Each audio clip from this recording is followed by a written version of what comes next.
Salut à tous les cracks du football anglais, vous êtes sur l'INPL et on va débriefer ensemble des matchs retour de 8e de finale de Champions League. Deux de nos clubs anglais se sont fait éliminer ce soir. Chelsea qui affrontait le Paris Saint-Germain au Bridge et Manchester City qui affrontait le Real Madrid à l'Etihad. Je suis actuellement en Chine, donc je suis totalement décalé. Là, il est très tôt le matin, je crois qu'il est 9h ou 10h. Vous pouvez voir actuellement, je vous montre la vue depuis l'immeuble, sympa. Voilà, on a une vue très chouette. Et du coup, j'ai suivi ces matchs-là au milieu de la nuit, 4h du matin ici, on a 7 heures de plus. Donc n'hésitez pas à lâcher un gros pouce bleu et à vous abonner, ça aide énormément la chaîne. Donc même en vacances, j'essaye quand même de suivre un petit peu le rythme. Petite intro et on en discute.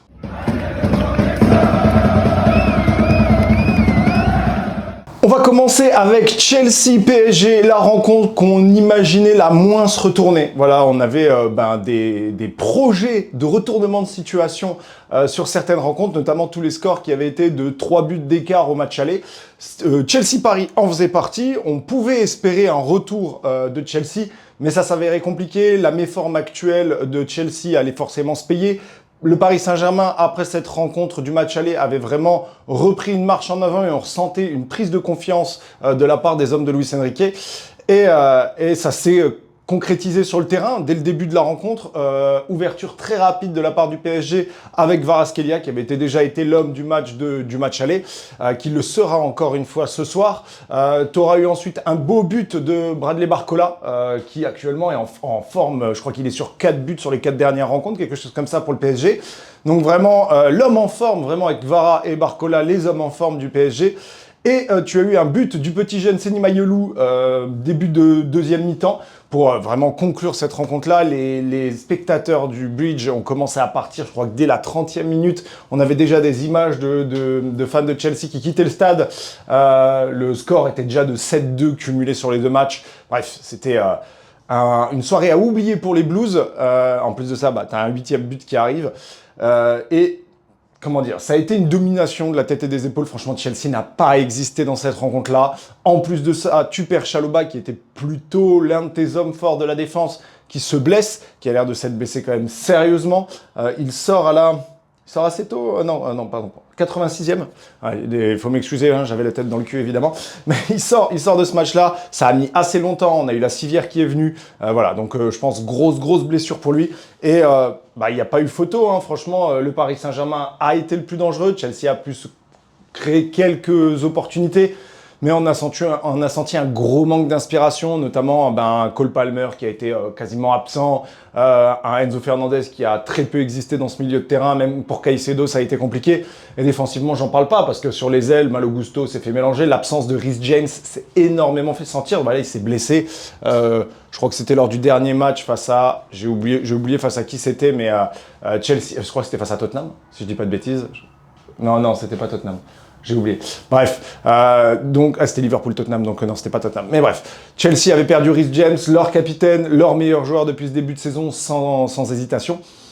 Et du coup, tu te retrouves grandement pénalisé. En plus de ça, forcément, le 5-2 du match aller avait fait mal au niveau de la tête.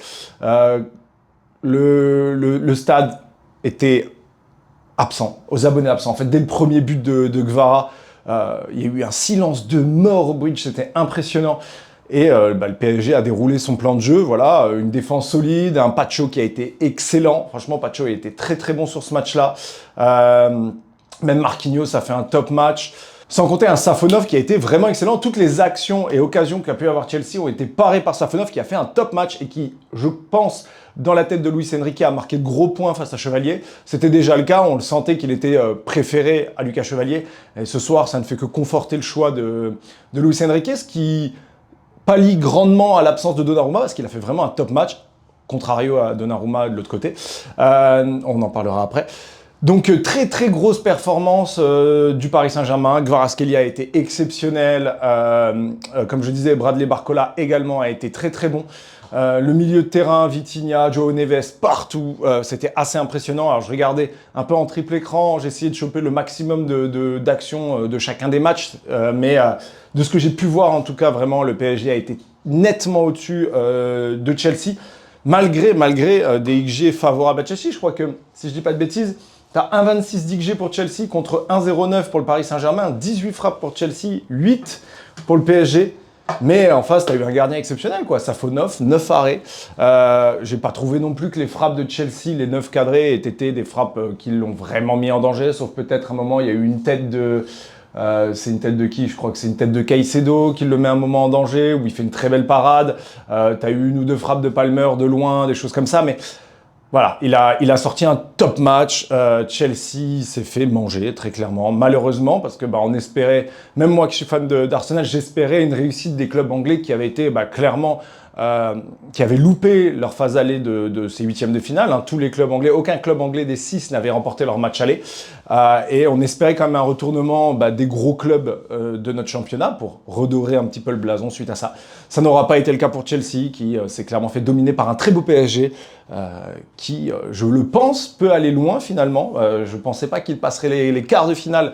Là, clairement, s'il tombe face à Galatasaray ou Liverpool, ce qu'on sera demain, ou plutôt ce soir, je pense que peu importe lequel, que ce soit Liverpool ou Galatasaray, le Paris Saint-Germain passerait en demi et affronterait donc soit le Real, soit le Bayern. Mais ouais, très très gros point marqué pour les joueurs du PSG. Je pense qu'également, le fait d'avoir pu récupérer au milieu de la semaine, effectivement, ils n'ont pas fait le déplacement à Nantes, parce que Nantes a accepté de déplacer le match. C'est forcément un gros gain quand tu vois un petit peu l'impact physique que peut apporter la Première Ligue. Forcément, Chelsea, on a perdu son capitaine Reece James, a accumulé de la fatigue, et Rosenior est arrivé sans réelle solution. Donc voilà, match très compliqué pour les Blues, élimination tôt, voilà, en huitième, mais tu le savais qu'en affrontant le PSG, ça allait être compliqué. Par contre, on partait sur la base, d'après les bookmakers, sur à peu près du 50-50 en termes de chance. On s'est retrouvé avec du 80-20 en termes de buts, 8 buts pour le PSG, 2 pour Chelsea sur les 2 matchs cumulés. Ouais, assez affligeant pour les Blues qui, je le pense, doivent oublier cette campagne. En plus de ça, avec ce qui se passe actuellement en dehors, les problèmes juridiques, les sanctions qu'ils peuvent avoir actuellement, ça risque d'être compliqué pour les 2-3 prochaines années. Parce que, alors, je crois que il n'y a pas vraiment de sanctions sur le plan recrutement. Je crois que c'est quelque chose où, en gros, s'ils refont une faute grave auprès de la PL, ils seraient sanctionnés d'1 année d'interdiction de recrutement pour l'équipe A. Mais je crois que c'est que sursis, c'est qu'en sursis ça, donc normalement ce n'est pas actuellement le cas. Donc bon, on verra bien ce que ça donne. La suite de cette aventure, on la suivra je pense plus pendant l'été, voir ce qui se passera sur le marché des transferts et ce qui pourra arriver pour Chelsea. Match compliqué et décevant pour les Sky Blues. On espérait vraiment, je pense que c'était peut-être le match auquel je croyais le plus pour une remontada. T'avais perdu 3-0 sur un triplé de Valverde, une absence défensive sur cette rencontre, un Donnarumma très mauvais, des mauvais soirs. Mais on pouvait espérer vraiment un regain d'énergie de la part de City. On sentait que mentalement, ils étaient prêts à recevoir le Real de Madrid et à obtenir un résultat. Malheureusement, tu rentres plutôt bien dans ce match-là. Franchement, tu fais 20 très très bonnes premières minutes où tu étouffes l'adversaire. Je trouve vraiment que City est venu avec la bonne mentalité. T'as 2 grosses occasions sur le début de rencontre, une frappe de Cherki, une frappe d'Haaland, même une frappe de Rodri, t'en as même 3. T'as des super arrêts de Thibaut Courtois qui a fait une première mi-temps de folie. Franchement, le Courtois, lui, des grands soirs, qui a vraiment fait une top rencontre. C'est le meilleur gardien du monde pour moi et ça va le rester encore. Et il a fait un top match. Mais je pense que City peut se sentir lésé des décisions arbitrales de ce soir. Franchement, la faute sur Cherki dans la surface, je ne sais plus c'est qui l'a fait, je crois que c'est Garcia ou peut-être... ouais, je pense que c'est Garcia. Le petit contact sur le pied de Cherki, normalement, ça doit être penalty. La faute de main, je crois que là, c'est de Rudiger ou de Thibaut. Sur la déviation de Haaland, c'est penalty pour moi, il y a main. Mais au final, c'est la main de Bernardo Silva qui sera sanctionnée en premier. Il y a totalement penalty, il y a totalement carton rouge, il y a une annulation d'action de but, hein, très clairement. Il fait une vraie obstruction avec le coude, il le sort volontairement pour empêcher le but parce qu'il voit de toute façon qu'il est battu sur la frappe de Vinicius. Donc il y a penalty tous les jours, il y a carton rouge tous les jours. Mais je pense qu'il y avait effectivement penalty déjà de l'autre côté pour City avant ça. Une fois que Bernardo Silva quitte la pelouse, évidemment, psychologiquement, tu te prends déjà un but sur penalty et en plus de ça, tu es à 10 contre 11. Pour City, ça devient compliqué. On sent qu'un Cherki perd son acolyte au milieu de terrain parce que clairement la connexion Bernardo Silva, Cherki fonctionnait plutôt bien et créait énormément d'occasions. D'un coup, tu as un Cherki qui a beaucoup plus de mal à être trouvé, qui a beaucoup plus de mal également à être tributaire du jeu de Manchester City. Et donc, tu as quand même une perte d'efficacité. Même si je trouve que malgré la réduction du nombre de joueurs pour City, tu as quand même un City offensivement intéressant qui se crée des occasions. Haaland doit avoir 3-4 frappes vraiment qui, si Haaland était au top de sa forme comme il peut l'être d'habitude, aurait dû rentrer.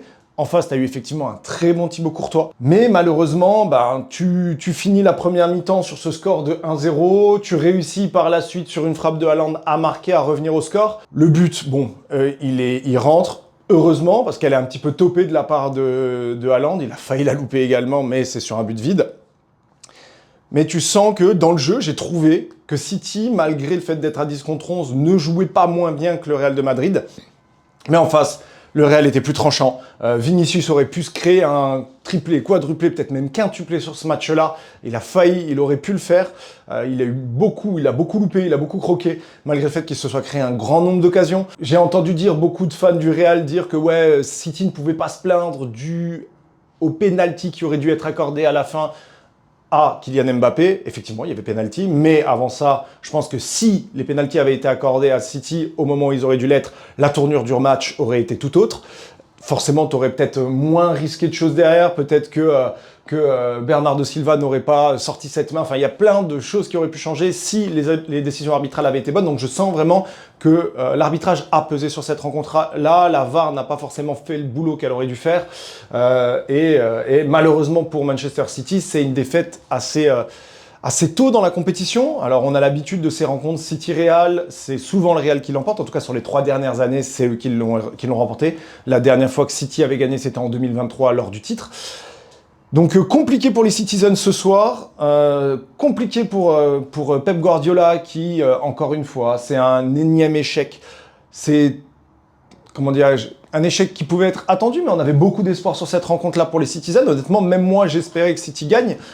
Parce que je pense que c'est foncièrement une meilleure équipe que le Real de Madrid, mais mentalement, Madrid a été au-dessus. Mentalement, les joueurs ont été plus solides. Évidemment, le carton rouge a beaucoup pesé, mais le match aller a été tellement une catastrophe pour City, forcément tu en payes les conséquences. Et de se prendre 3 buts au match aller sans en marquer un seul, forcément tu avais beaucoup plus de travail à abattre pour aller gratter cette qualification. En plus, tu viens de te faire crucifier à la toute dernière minute par Vinicius, encore une fois. Vinicius toujours là, voilà. Ça reste un joueur exceptionnel qui, je pense, pour moi, a été l'homme du match du côté du Real. J'ai vu que c'était Doku, je crois, qui avait été donné meilleur joueur ou quelque chose comme ça.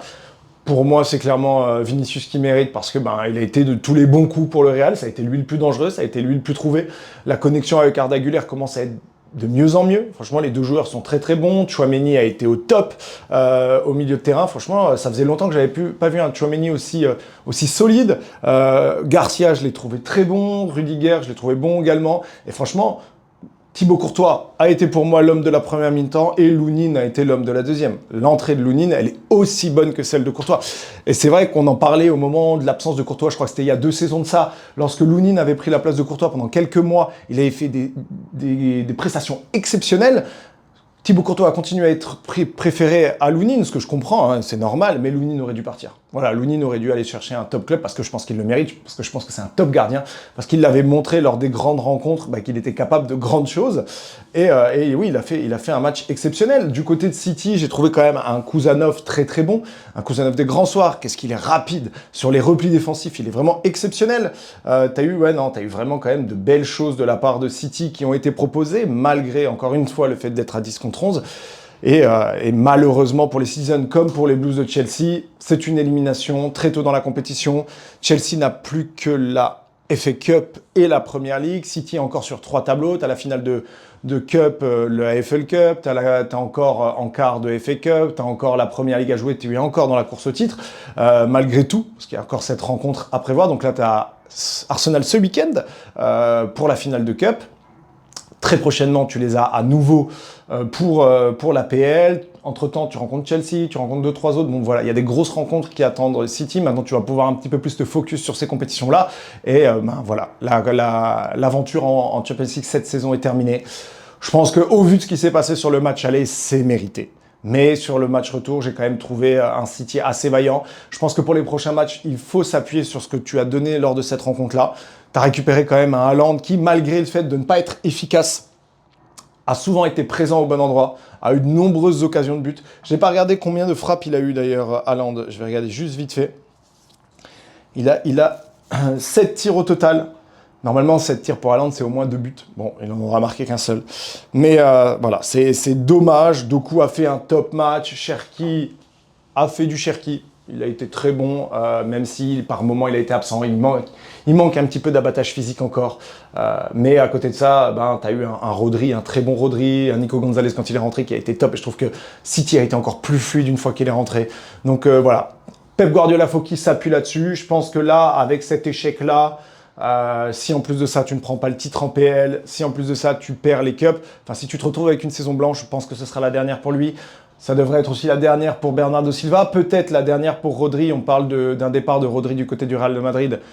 Si ça arrive, voilà, ça va être une page d'histoire pour City qui va se tourner et il va falloir se réinventer. On sait que c'est une équipe en reconstruction, mais là, ça va être vraiment de la...